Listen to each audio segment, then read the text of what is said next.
नमस्कार। आज के इस वीडियो में बताया जाएगा कि किस मंत्र के जप करने से आपको परमात्मा की प्राप्ति होने वाली है, या फिर किसका ध्यान करने से आपको आत्म साक्षात्कार होने वाला है, या फिर किस दिन व्रत रखने से आपको मोक्ष प्राप्त होने वाला है, या फिर आपको पता लगने वाला है कि मैं आखिर कौन हूँ। एक साधक होने के नाते शुरुआती चरण में साधक कंफ्यूज हो जाते हैं कि उन्हें आखिर करना क्या है, क्योंकि उनका ध्येय भी उनको स्पष्ट होता नहीं है। और अध्यात्म के मामले में पहले से ही बहुत तरह की टेक्निक्स फैली हुई होती हैं, किताबों के माध्यम से, ग्रंथ पुराणों के माध्यम से, या फिर बहुत तरह के गुरु भी पहले से ही प्रचलित होते हैं और उनके द्वारा बताई गई बहुत सारी विधियां भी होती हैं या फिर विद्याएं भी होती हैं। तो एक साधक कंफ्यूज हो जाता है कि आखिर उसे करना क्या है। तो अगर आप भी एक साधक हैं लेकिन आपको अपना ध्येय स्पष्ट है कि मुझे आत्म साक्षात्कार करना है, परमात्मा का साक्षात्कार करना है, या फिर मोक्ष प्राप्ति ही मेरा अंतिम लक्ष्य है, जिसे कि अंतिम सत्य भी कहा जाता है। लेकिन आज अगर आप इस चैनल पर पहुंचे हैं तो आपने परमात्मा के बारे में एक लाइन तो ज़रूर सुनी होगी कि जो परमात्मा हैं वो माया पार होते हैं, या फिर मन बुद्धि से समझ में नहीं आते हैं, या फिर पकड़ में नहीं आते हैं, या फिर ट्रैक नहीं कर सकता है मन बुद्धि उनको। मतलब वो मन बुद्धि से पार के तत्व हैं, इतना तो आपको पता ही होगा। अब अगर मन बुद्धि से पार ही परमात्मा हैं, या फिर बुद्धि से हम उनको ट्रैक नहीं कर सकते या फिर अचीव नहीं कर सकते, तो फिर सिंपली एक साधक होने के नाते अगर आपके जीवन में एक उच्च स्तरीय गुरु पहले ही आ गए हैं, जिनके पास पहले से ही परमात्मा है, या फिर जिनको ऑलरेडी आत्म साक्षात्कार या फिर परमात्मा का साक्षात्कार हो चुका है, अगर ऐसे गुरु की शरण में आप आ गए हैं तो फिर आपका आध्यात्मिक मार्ग जो है वो काफ़ी सरल हो जाता है, बशर्ते कि आप खुद ही अपने रास्ते में रोड़े अटकाने वाले नहीं होने चाहिए। रोड़े अटकाने वाला कौन होता है एक साधक के आध्यात्मिक जीवन में? उसका मन बुद्धि चित्त अहंकार या फिर ठगनी माया। और जो वास्तविक गुरु होते हैं या फिर जिनके पास परमात्मा होते हैं, वो बहुत ज़्यादा सरल होते हैं और वो बहुत ज़्यादा गुप्त किस्म के होते हैं। किसी भी तरह का आपको अचीवमेंट नहीं होगा, वो कुछ इस तरह का व्यवहार करेंगे आपके सामने में। और हमें क्या सुनने को मिला होता है अध्यात्म में या फिर सोशल मीडिया के थ्रू अगर हम आध्यात्मिक वीडियोस भी देखते हैं, तो ये मंत्र जप करने से हमको ये सिद्धि प्राप्त होगी, इतने बजे ध्यान करने से हम इस लोक में चले जाएंगे, या फिर इस दिन अगर हम व्रत रखते हैं तो हमको इतना धन प्राप्त हो जाएगा, या फिर हमारी नौकरी लग जाएगी, या फिर हमारी मन की इच्छाएं पूरी हो जाएंगी। कुछ इस तरह का हमने अध्यात्म के मामले में सुना होता है।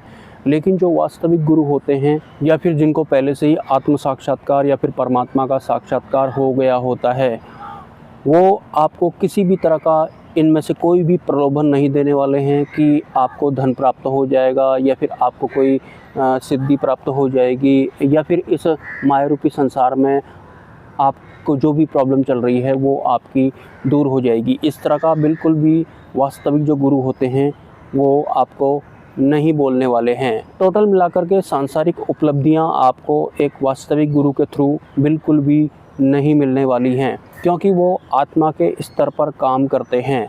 और वही आत्मा जिसके बारे में आपको खुद के बारे में ही पता नहीं है कि मेरा आत्म स्वरूप कैसा है या फिर मेरा आत्म तत्व कैसा है, उस तक पहुंचने के बाद ही हमारी वास्तविक आध्यात्मिक यात्रा शुरू होती है। बशर्ते आपको आपका ध्येय स्पष्ट होना चाहिए कि मुझे परमात्मा प्राप्ति या फिर अंतिम सत्य की प्राप्ति ही करनी है। अब बात आती है, अगर आप एक ऐसे उच्च स्तरीय गुरु की शरण में आ ही गए हैं, फिर भी साधक ने आज तक जितना भी आध्यात्मिक ज्ञान इकट्ठा किया होता है उसके थ्रू उसे लगता है कि कोई मंत्र जप करना पड़ेगा तब परमात्मा का साक्षात्कार होगा, या फिर ध्यान करना पड़ेगा तब आत्म साक्षात्कार होगा, या फिर किसी दिन व्रत रखना पड़ेगा तब जाके मुझे पता लगेगा कि मैं कौन हूँ। इस तरह की और भी जो टेक्निक होती हैं, या फिर खुद भी साधक अध्यात्म में ज्ञान इकट्ठा करते करते उसका अहंकार ही उसका गुरु बन जाता है, तो अपने हिसाब से भी वो मिला लेता है कि इस दिन मैं अगर व्रत रखूँगा या फिर इस मंत्र का मैं जप करूँगा तो मुझे मैं कौन हूँ का अनुभूति हो जाएगा, या फिर परमात्मा का साक्षात्कार हो जाएगा। तो अगर आप भी काफ़ी सारे गुरुओं की शरण में थे लेकिन आज तक आपको मैं कौन हूँ की अनुभूति नहीं हुई, तो सिंपली आप आपको अपना ध्येय स्पष्ट नहीं था, या फिर आप परमात्मा को सीख रहे थे? प्राप्त करना, परमात्मा को आपके भीतर से प्रगटीकरण करना है, और परमात्मा को सीख रहे हैं, ये दो अलग अलग चीज़ें हैं। मोस्टली साधक आध्यात्मिक ज्ञान को ऐसा समझते हैं कि अगर मैं आध्यात्मिक पुस्तकें पढ़ते रहूँगा तो मैं परमात्मा को सीख के प्राप्त कर लूँगा, कुछ ऐसा समझते हैं। बल्कि परमात्मा सीखने का विषय बिल्कुल भी नहीं है।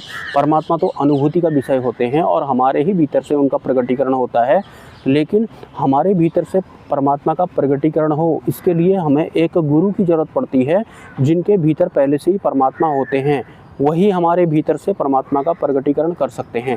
तो अब बात आती है कि आपको करना क्या है, मतलब ध्यान करना है, या फिर आपको मंत्र जप करना है, या फिर आपको व्रत रखना है, या फिर आपको आखिर करना क्या है। तो सिंपली जिस दिन आपको गुरु की प्राप्ति हो जाती है, ऐसे गुरु जो कि माया पार होते हैं, या फिर जिनके सानिध्य में आते ही आपको खुद में खुद पता भी लग जाएगा कि यही मेरे अंतिम गुरु हैं। इनके अलावा जितने भी गुरु आपके पहले रहे होंगे, उन सब से भी आप एक तरह से मोटा मोटा डिस्कनेक्ट हो जाएंगे भी मैं कह सकता हूं, क्योंकि आपको पता लग जाता है अपने भीतर से ही कि ये मेरे अंतिम गुरु हैं सिंपली। और ये होता ज़रूर है, क्योंकि अंतिम गुरु से पहले मेरे जीवन में, आध्यात्मिक जीवन में एक गुरु थे जो कि परमहंस लेवल के गुरु थे, और उनके कनेक्शन में रहने की वजह से मुझे ऐसा भी लगता था कि ये मेरे परफेक्ट गुरु हैं और इनके अलावा मेरे को अब किसी की ज़रूरत नहीं पड़ेगी। मेरे को ऐसा लगता था उनके सत्संग सुनने के बाद में भी।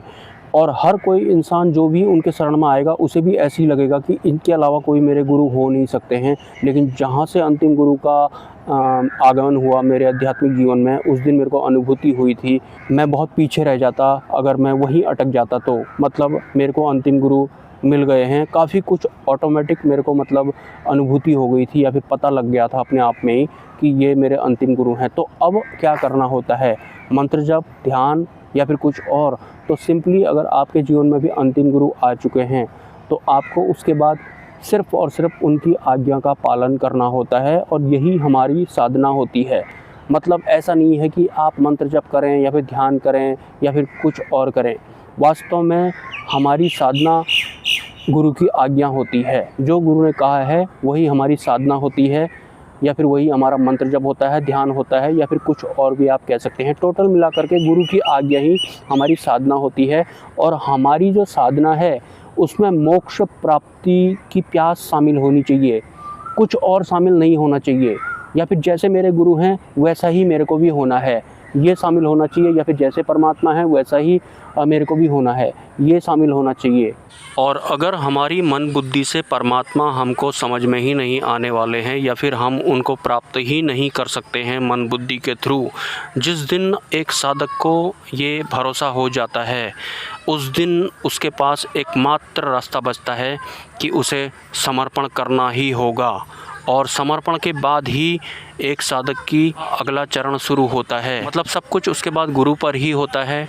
जैसा कि मैंने आपको बताया कि गुरु की आज्ञा ही साधक की साधना बन जाती है। तो आई होप आप लोगों को समझ में आ गया होगा कि आखिर आपको करना क्या है अगर आप मोक्ष मार्गी हैं, और उसके बाद आपके जीवन में अगर अंतिम गुरु आ जाते हैं। गुरु के विषय में अगर ज़्यादा जानकारी आप चाहते हैं तो आप मुझे मेरे व्हाट्सअप नंबर पे पर्सनल मैसेज कर सकते हैं, आगे की जानकारी आपको दे दी जाएगी। और मिलते हैं किसी नेक्स्ट वीडियो में। नमस्कार, हैव अ नाइस डे, जय स्वामीनारायण।